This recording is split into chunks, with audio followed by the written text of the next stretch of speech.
Welcome to the Money Watch Show. It is Tuesday, January 16th, and we are here trying to help you make better financial decisions. And maybe it doesn't even have to be the best, because I am not into the optimization of your life. You know, I feel like that's a lot of pressure.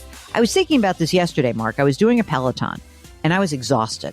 I really was. I could not. And you know me, I like grit through everything. And she's like, zone 5. And I'm like, I can't do zone 5 right now. I cannot do it. Now, normally in my old, like sort of competitive self, I would just kill it. I would just go to zone 5 and I wouldn't be able to walk today. So I was like, oh, this is actually a good metaphor for the show. I thought this to myself, that you don't have to be in the high powered, high pitch, optimize your life, make the most important finance. Sometimes the best decision is the one that just is sort of seems like the right one, given what you want. So if you've got a question, we'd love to help you out. Go to our website. It's jillonmoney.com. Click the Contact Us button, and you will see a form that pops up. Write us your note, and if you are willing to come on the air with us live, check that box. If you want to join us via video, which our next guest would never do in a million years, you have to check that box. Our YouTube show is called Jill on Money, powered by the Compound. And yes, you will see your face. You'll see my face and Mark's face. And Mark's going to not wear a baseball cap in our next taping. Are you going to wear? I'm going to bring a little makeup to the studio. Everyone needs a little makeup, I think. Don't you think, Mark? I don't know. Little powder. A little powder. You don't want you don't want the shininess. I noticed that both Josh and Michael, who host the other show, The Compound and Friends, sometimes they get shiny. I'm going to have to put a little makeup on them. So I'm going to bring some. Bought something for them. I was in the Mac store in Columbus Circle, so I decided to buy a little bit of extra for them. Anyway, on the website, you can subscribe to the Jill on Money live service. $35 will give you access to quarterly live webinars and more bonus video content. We're into video this year, 2024 year of video. All right, right now, let's go and talk to Steve. He's on the line from the Midwest. Hello, Steve. How are you? Doing great, Jill and Mark. How are you? We are wonderful. What can we do for you today? What's going on? Yeah, I just had a couple questions for you all. A little background for me. I started working with an advisor in around 2015 when my wife and I's income started increasing, and we had no idea how to manage our extra cash.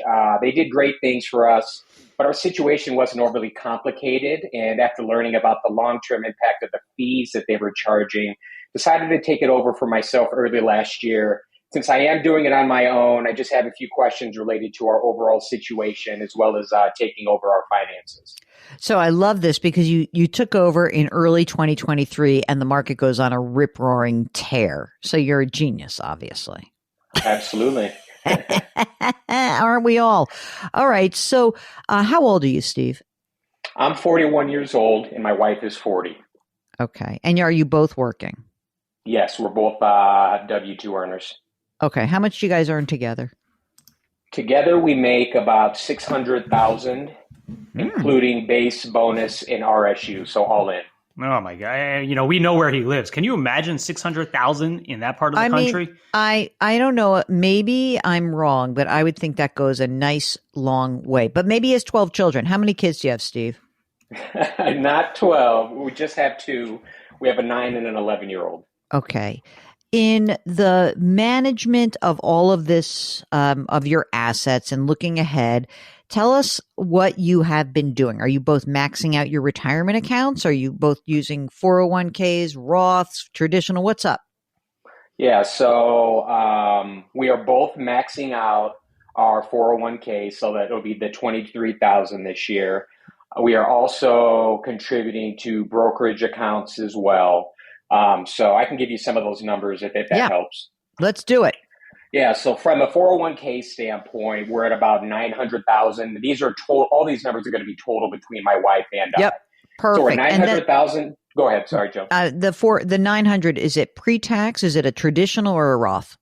It's about 99% pre-tax in our 401ks. Got it. Perfect. We have around 100,000 in Roth, and that's sitting with Vanguard. And we have around 700,000 in brokerage. And in the brokerage account, is that also at Vanguard? It is. Yes. That was transitioned from our previous financial advisor to Vanguard early last year. Okay. That sounds great. So you're maxing out the 401ks. How much is going into the brokerage approximately? I'm anticipating we spent about 5,000 a month. Well, last year was around 500 or 5,000 a month. I'm anticipating we'd get to hopefully 75,000 total this year in brokerage, dollar cost averaging each month. It's amazing. Mark, how about this? These guys are putting away 125 grand a year. It's unbelievable. So shocking I do want to and call out amazing. one thing. Yeah. Call out one thing. This year, we just found out about after kind of doing some additional research on my own, learned about the mega backdoor Roth as well. Yeah. Yeah. My wife and I both have access to it, and we Mm. are planning to do that also this year as well. So for total work plan retirements, we're going to each hit the 69,000. So 138K total in our work plans this year. And then another 75 in the brokerage after that? Plus another 14 in backdoor IRAs. Wait a second. Backdoor Roth.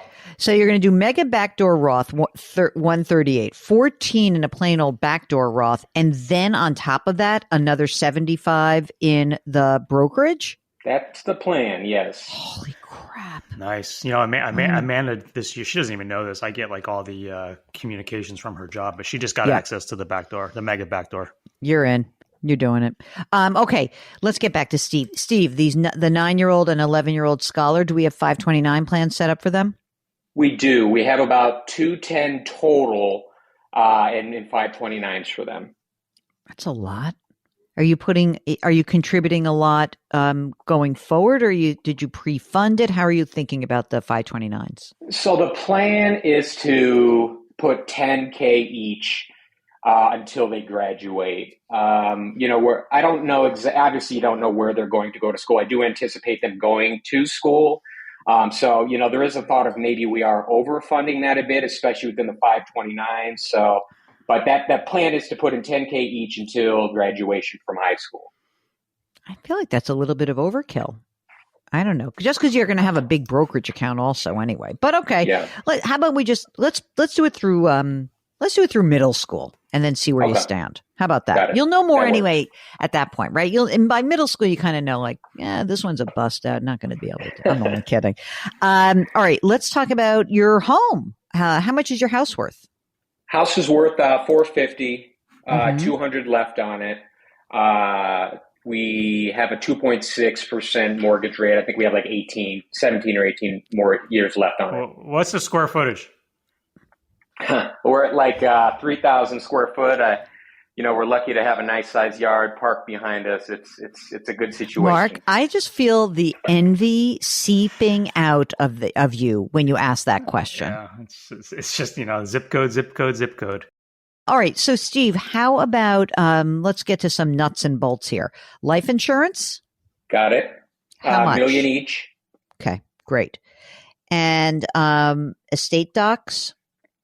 All complete. Yeah, that was a great thing of working with the financial advisor. That was one of the first things that they recommended to us, so we got them done then. Great. All right. So, I mean, you guys are in such wonderful shape.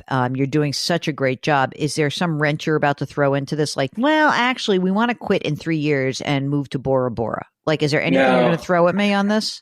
Nothing like that. I'd say that the primary advice that I'd like to get from you all is that I am taking this in-house, but it's kind of controlling my life to a degree is what I would say. I'm checking accounts multiple times a week, constantly looking for ways to improve, even though I know that we're obviously in a good situation, really just trying to see how I can find a happy medium in managing our finances without not letting it take over my life and driving my wife crazy. I love your wife already. She's like, great job. You're making me nuts. Stop talking about it. Mark, what do you think about this? What do you think is the right? They're doing such a great job. It's sort of silly almost, but you're doing a good job. Let me ask you that, Steve. You hear us say this? Can you hear this? Like, you're okay? Yeah. Yeah, I run it through these calculators and they show me where I'll be at and, by the time of retirement. So yes, I absolutely know that we're doing great, that we're heading in a good track. Okay. So what can we do to kind of get our boy Steve a little bit less freaked out or, I don't know, like controlled by it, Mark. What do you think? It's similar to me because that's kind of like me, although he has me beat. I'm not running calculators or anything like that, but I definitely keep up with things, and I'll talk to Amanda about it. I swear to God, half the time I'm like, did you hear what I just said? Are you even listening to me? No, she tunes you out. Well, so maybe we have to get what we actually have to do is get your wife, Steve, talking to Mark's wife so that she just learns how to tune you out. I am looking ahead at some of his questions. Yeah. Should we keep doing pre-tax or Roth? No, I would be doing Roth all the way. Yeah. And I mean, the mega backdoor is great. I mean, so you're really doing a ton of Roth. That's good. Mark, sorry, Jill. Mark, even for I have been contributing the 46, right? That had been pre-tax. I would stop. Would you do Roth everything? I would. Yeah, I would. I mean, you guys already have basically $1 million pre-tax. You're making a ton of money. You're going to keep making a ton of money and accumulating all this cash. I would make the switch. Yeah, I was just thinking about it's nice to get that, reduction the 46,000 reduction for the pre-tax each month. That's not going to make or break anything in your life. Okay. And I appreciate that, you saying that out loud. I really do. So here's something else to think about. Maybe what you try to do to limit yourself, it seems to me like you're the kind of person who likes the routine and some rules. So should we impose some rules for you and see if it works? Like quarterly rules. Yes. That's exactly what I'm thinking. Why don't you try? You've done a great job. We're talking to you. It's January. You will not actually look at this until the first quarter is over. So you get to look at this, right after you'll be like looking at taxes, you'll know your position. So like early April, you get to do a check-in on yourself. And you can almost use the tax filing. Do you guys do quarterly taxes? You probably don't because you're W-2 people. But, use the quarter as the prompt to have you check in. And don't talk about it with your wife unless something has changed that would require you to get her on board. Okay? I'm serious. What you should do with her is once a year, end of the year, beginning of January, sit down and review everything with her once a year. She is basically saying, I have outsourced you. I have outsourced this job from the advisor to you, Steve. I love you. I do not want to hear about this more than I would have heard about it from the advisor. Once a year, a once a year check-in. And unless she says, I would like to have it 4 times a year or twice a year, then and you put those ground rules down. Say, here's what I'm doing, honey. I'm going to check in on this quarterly, and I plan to update you once a year. Is that okay? Do you feel good about that? That's it. And she's probably going to say to you, like, I don't even want to hear about it then, but make her do that. I will say she should do it once a year. No, yeah, I think that's a good plan. You hit the nail on the head with I like to have the steps in place, and having that a little bit more structured will greatly help me, I think. Anything else that we can do for you, Steve? No, I think that's great. You were very helpful. Gang, if you are like Steve, you want to know whether managing your own money makes sense, you want to understand whether a Roth versus a traditional, so many questions and so easily addressed just by going to our website, jillonmoney.com, click the Contact Us button, and write us a note. If you want to come on the air, then just say, yes, I would come on the air. And if you want to come on to our YouTube show, Jill on Money, powered by The Compound, we have a link to that as well. Mark Talercio is the co-host and executive producer of this program. He is also the king of all things web at Jill on Moneyland. We are distributed by Paramount Global. We drop our episodes every Tuesday and Thursday. We ask that you leave a rating and review wherever you listen. Please lift someone up, change your work, change your wealth, change your life. Thank you for listening, and we'll talk to you on Thursday.